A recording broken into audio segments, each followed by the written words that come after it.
ऐसे ही सिंपल दयादान।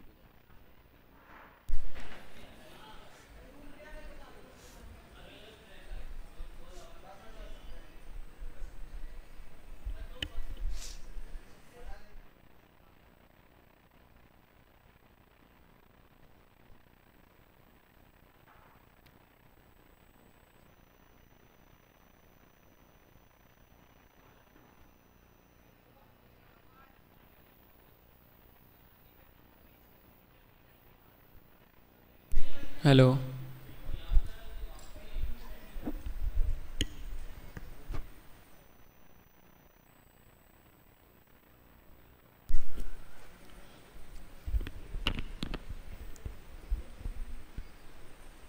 चलिए सभी सावधान हो जाएं। नमो अरहंताणं नमो सिद्धाणं नमो आयरीयाणं नमो वज्रायाणं नमो लोये सव्यसाहुणं देशयामि समीचीनं धर्मं कर्म निवर्हणं संसार दुःखतः सत्वान् यो धरत्युत्तमे सुखे धर्म करत संसार सुख धर्म करत निर्वाण धर्म पंथ साधे विना नर त्रियंच समान। आज हम सभी यहाँ धर्म का स्वरूप क्या है, धर्म किसे कहते हैं, धर्म क्यों करें, धर्म कैसे करें, इन सब जिस विषयों पर चर्चा हो पाएगी वह करेंगे।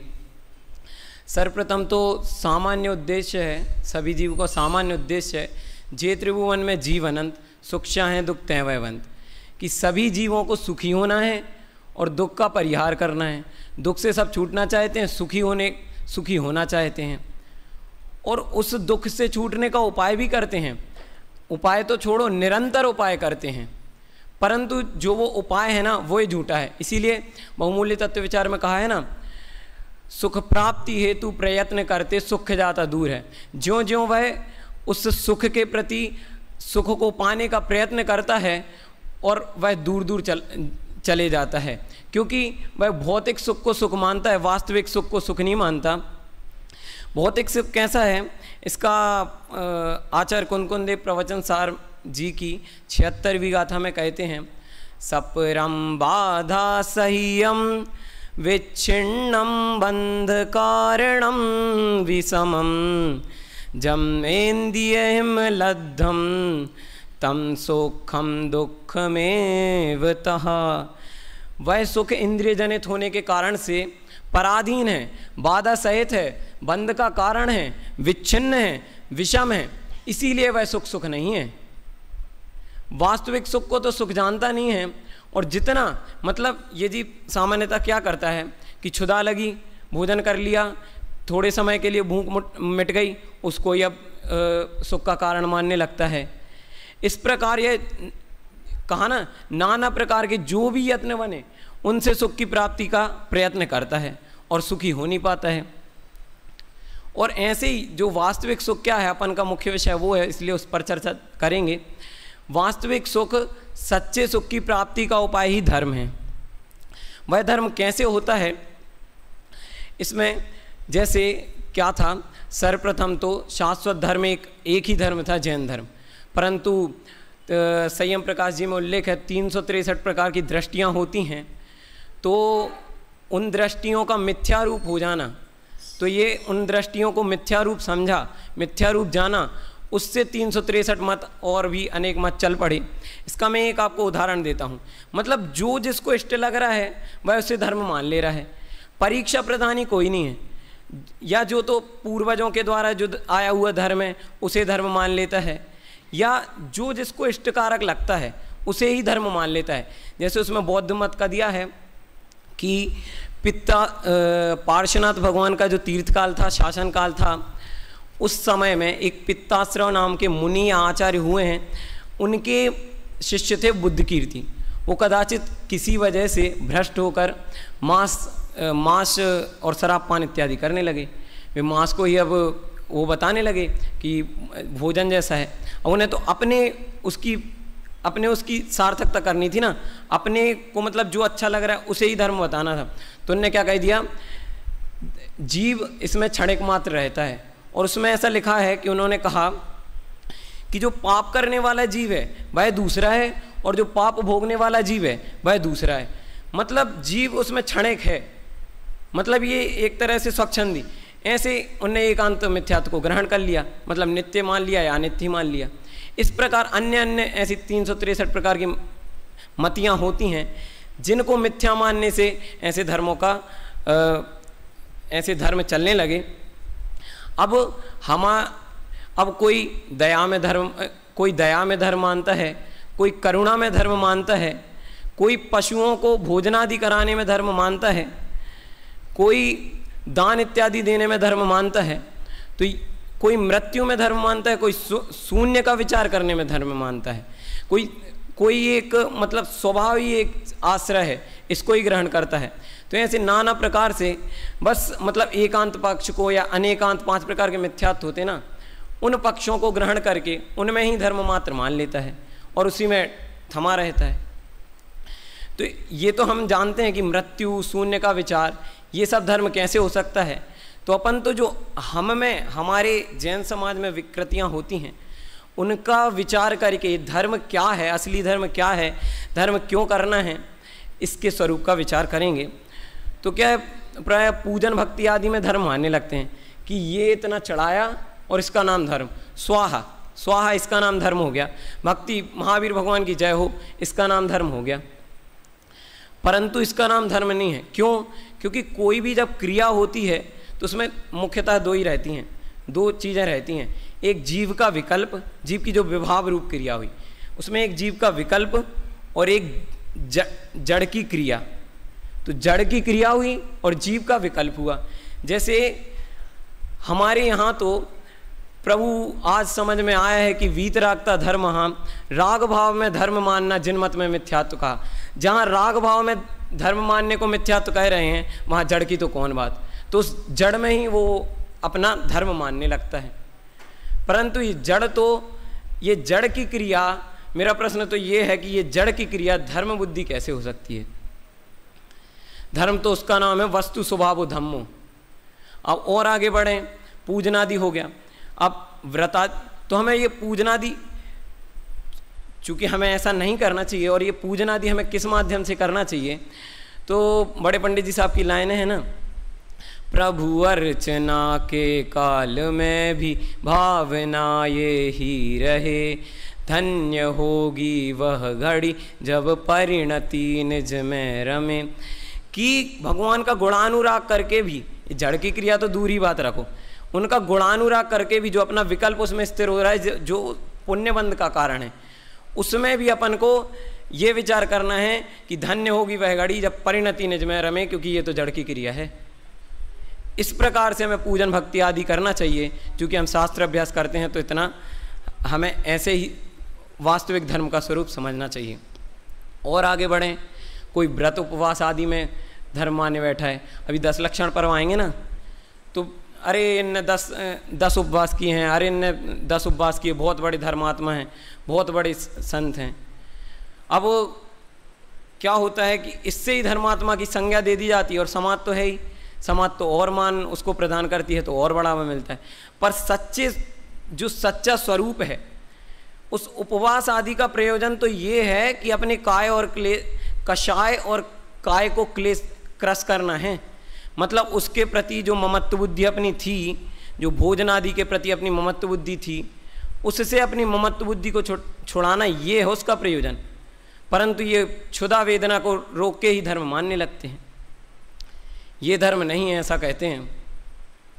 अब और आगे बढ़ें तो अपन अपना भी विचार करें कि अपन भी मात्र प्रवचन आदि इन्हीं क्रियाओं में तो धर्म नहीं मान बैठ रहे। मतलब प्रवचन किस दृष्टि सुन रहे, मेरे कहने का मतलब ये है कि हम प्रवचन अपने आत्महित की दृष्टि से सुन रहे हैं, क्या प्रवचन मात्र ज्ञान की। अब जो थोड़े ज़्यादा ज्ञानधारी हो जाते हैं ना, मतलब कहना तो उन्हें अधूरा ज्ञानधारी चाहिए, तो ये क्या होती है विकृति कि ये तो क्षय उपशम ज्ञान है। आत्मा आत्मा अपने स्वरूप का आनंद लो, स्वरूप का तो आनंद ही नहीं ले रहा है। और दादा भी प्रवचन में बात बता रहे थे ना कि क्षय उपशम ज्ञान को हे मानने लगता है, कहता है ये तुम्हारा क्षय उपशम ज्ञान है, करणानि योग क्यों पढ़ रहे हैं? तो भाई करणानि योग पढ़ के, ये चारवान योग का अध्ययन करके ही तुम्हारा जो सम्यक है, जो स्वभाव के प्रति एकाग्रता है, वो दृढ़ होने वाली है। स्वरूप की स्थिरता के लिए पढ़ना ये, उसी शास्त्र अभ्यास में लगा रहे। आज अपने शास्त्र अभ्यास की महिमा चल रही थी ना, तो क्या बताया था, जितना जितना अध्ययन होता है, जितना जितना ज्ञान होता है, उतनी उतनी परिणामों में शुद्धता आती है, मतलब उतना उतना आनंद प्रकट होता है। तो हमें भी इसका कि हम मात्र ज्ञान के लिए तो नहीं पढ़ रहे कि किसने क्या लिखा ये बस, हमें वास्तव में प्रवचन आदि भी आत्महित के लिए, प्रवचन आदि आत्महित के ही लिए सुनना चाहिए। अब धर्म तो वस्तु के सोहा का नाम धर्म है। धर्म ऐसा नहीं है कि धर्म मात्र प्रवचन में बैठने से हो जाएगा, धर्म पूजन आदि।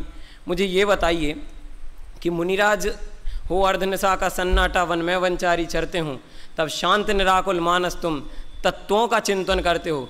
जितनी जितनी स्वरूप की उग्रता बढ़ती है, जितना जितना धर्म ध्यान होता है, 4 प्रकार का धर्म ध्यान है ना, आज्ञा पाय विपाक संस्थान, तो जितना जितना धर्म ध्यान उनका और होते जाता है, उतना उतना आनंद होता है।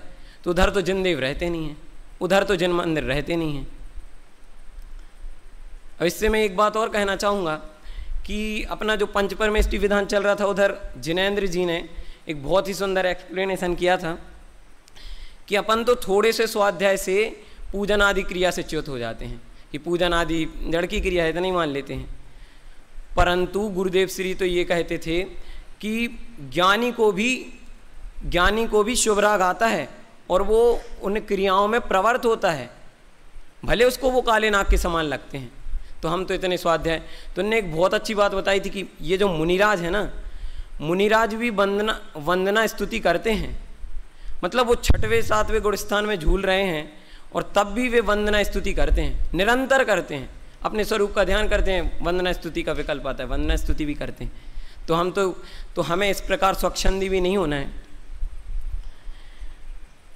और स्वच्छंदी नहीं होना है। व्रत आदि इन सब में आत्महित का ही प्रयोजन रखना है। और किस प्रकार से पूजन करें, जैसे अभी लिखी जा रही हैं पूजने, मतलब दादा क्या कहते हैं, उसमें कर्तत्व का मुझे वो नहीं चाहिए, कर्तत्व का बोझा, ऐसी पूजने लिखी जानी चाहिए।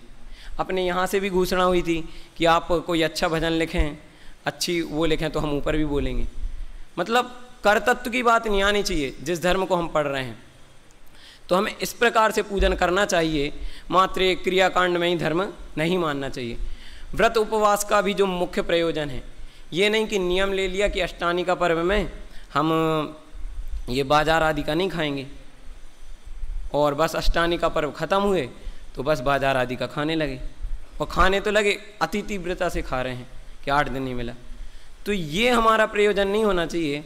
हमारा प्रयोजन तो उसके प्रति ममत्व बुद्धि जो थी बाजार के खाने के प्रति, या फिर जो भी आपने नियम व्रत उपवास आदि जिसके लिए किया है उसके प्रति जो ममत्व बुद्धि थी उसका छूटना चाहिए।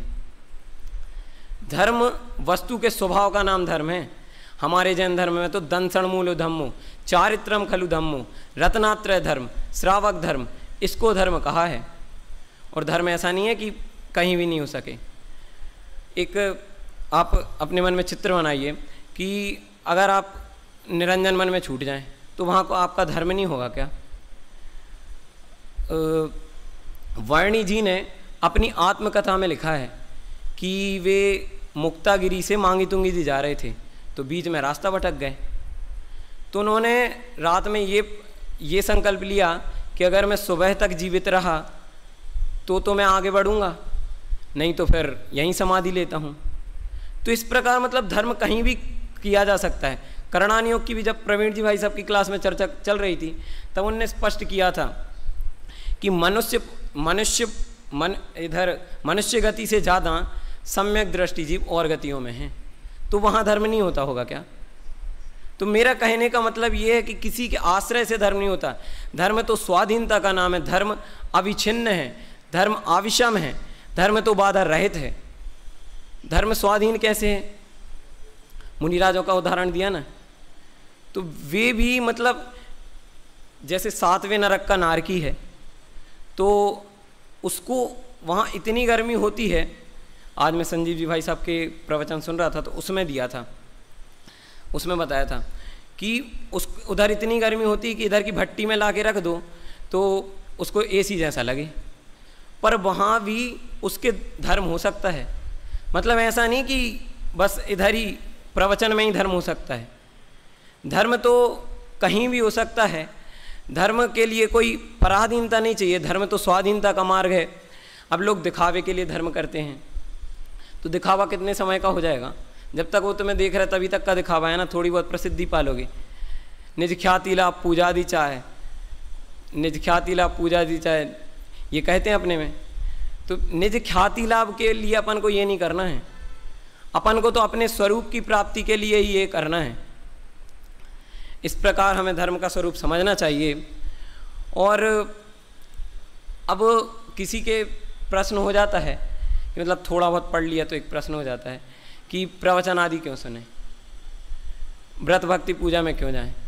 तो संजीव जी इसके लिए एक बहुत अच्छा उदाहरण देते हैं कि मान लो एक पर्वत है, तो पर्वत पर आप एक जल रूप समूह डाल रहे हो, तो कब तक वह पर्वत विच्छिन्न मतलब टूट जाएगा? कब तक टूट जाएगा? तो उस पर निरंतर जब वो धार डलती रहेगी तब वह एक ना एक दिन जरूर हानि को मतलब टूट जाएगा। इस प्रकार का हमें विचार करना चाहिए कि हम निरंतर प्रवचन आदि सुनते रहें। दादा हमेशा मान्यता पे इतना जोर क्यों देते हैं? इसीलिए देते हैं कि हम इधर से तो आगे चले जाएंगे मतलब देव गति में, परंतु उसके बाद एक इंद्रिय में जाएंगे, फिर क्या सहारा रहेगा? फिर जिन देव मिलेंगे, फिर जिन धर्म मिलेंगे। परंतु अगर आपने मान्यता अपनी सम्यक तो कर ली तो वो हमेशा आपको काम आने वाला है। त्रेंचो वगैरह में उन्हें ये नाम तो पता नहीं होते क्या सम्यक तो क्या, परंतु उन्हें ये प्रतीति जरूर होती कि मैं इस शरीर से भिन्न हूँ। 7वें नरक के सम्यक दृष्टि जीव को भी ये प्रतीति होती है, लवण समुद्र के महामच्छ को भी ये प्रतीति होती है। तो इस प्रकार ये धर्म ऐसे पराधीन नहीं है, पर के सन्मुख नहीं है, बाधा सहित नहीं है। स्वभाव कभी बंध का कारण नहीं होता, और वस्तु के स्वभाव को ही धर्म कहा है। अब स्वभाव अगर बंध का कारण हो जाए तो वह स्वभाव ही नहीं रहे, तो यह बंध रहित है। बंध रहित होने से धर्म स्वभाव के सन्मुख ही होने वाला है, वास्तव धर्म तो स्वभाव के सन्मुख ही होने वाला है। अब एक परिभाषा दी थी, परिभाषा पढ़ी थी, जहाँ संयोगों की पराधीनता, जहाँ देह की पराधीनता, जहाँ संयोगों की पराधीनता नहीं, जहाँ देह की पराधीनता नहीं, जहाँ अपना उपयोग अपने में एकाग्रचित हुआ, उसका नाम ही धर्म है। इस बात का हमें सम्यकतया विचार करना चाहिए कि क्या हम भी वास्तविक धर्म कर रहे हैं? क्या हम भी इतने मतलब तत्वाभ्यास करने, शास्त्र अभ्यास का भी मूल कारण, अभी आत्मख्याति टीका में चर्चा चल रही थी ना, शास्त्र अभ्यास का मूल कारण तो आत्महित है। और एक पंक्ति भी बोली थी भाई साहब ने, संपूर्ण श्रुतसार निज आत्म ज्ञान बखाना। मतलब संपूर्ण श्रुतकार, अरे अपन क्या कर रहे हैं? अपन से ज़्यादा तो अभव्य कर लेता है, ये अभी बात आ रही थी ना, अभव्य कर लेता है। तो हमें इसका अपने को सोचना चाहिए कि हम क्या कर रहे हैं, हम वास्तविक धर्म के मार्ग पर हैं कि वास्तविक धर्म के मार्ग पर नहीं हैं। हम पढ़ रहे हैं किसके लिए? मात्र शास्त्री करने के लिए तो नहीं पढ़ रहे, शास्त्रों के ज्ञान के मात्र के लिए तो नहीं पढ़ रहे, शास्त्रों के ज्ञान से आत्महित के लिए पढ़ रहे हैं या नहीं, इसका जरूर विचार होना चाहिए। अब जो हमें मनुष्य भाव मिल गया है और धर्म क्यों करना चाहिए, उसके संबंध में अपन थोड़ा विचार करते हैं। श्रीमद् राजचंद्र जी कहते हैं, अनंत चक्रवर्तियों की संपदा से भी अधिक कीमत मनुष्य भाव के एक क्षण की है। क्या कहा? अनंत चक्रवर्तियों। अब अनंत चक्रवर्तियों 96,000 रानी, वो सब करणानियों का विषय सब लगा लेना, क्या क्या उसमें आता है अनंत चक्रवर्ती, उससे ज़्यादा मनुष्य भाव की कीमत है। तो हमें प्रतिपल अपना जो समय है उसको आत्महित में ही लगाना चाहिए, आत्महित की दृष्टि से ही पढ़ना चाहिए, आत्महित की दृष्टि से पूजना आदि क्रियाएं करनी चाहिए। कर्तृत्व बुद्धि का त्याग होना चाहिए। और हमें तो इतना वो अच्छा संयोग मिल गया है। अभी हम लोग सदाशिव दास जी की वो पढ़ रहे हैं टीका, मतलब उनका परिचय, तो हमने देखी उनमें, उनके समय में तो कितनी वो थी भट्टारक मद, ये तो उस समय कितना मतलब कठिन था और हमें कितना सरल है प्रभावना आदि कार्य करना। तो हमें प्रभावना आदि कार्य में अवश्य लगना चाहिए, मनुष्य भाव की कीमत समझना चाहिए। 2000 सागर की ये पर्याय जो मिली है उसमें कुछ ही भाव मनुष्य के मिलते हैं, उसमें ही अपना आत्महित करना चाहिए, उसमें ही लगना चाहिए। और ये धर्म ऐसा नहीं है कि कहीं नहीं हो सकता, हर जगह धर्म हो सकता है। शास्त्र अभ्यास की महिमा जो हम लोग आज पढ़ रहे थे उसमें दिया था कि वाचना प्रक्षना, ये 5 अंग है ना, वाचना प्रक्षना आमना अनुप्रेक्षा, ये सब शास्त्र अभ्यास के ही स्वरूप हैं।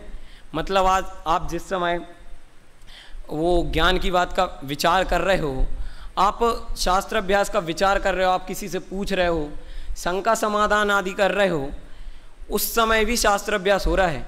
निरंतर धूप में लेटे, मतलब बेड पे लेटे हो आप, और उधर पे भी अगर आप विचार कर रहे हो तो वो भी धर्म हो रहा है। मतलब ऐसा पराधीन नहीं है धर्म, इसकी हमें स्वीकृति अंदर से होना चाहिए। और हम भी अपने धर्म के मार्ग में लगें और अपना मनुष्य भाव सार्थक करें, इसी मंगल भावना से।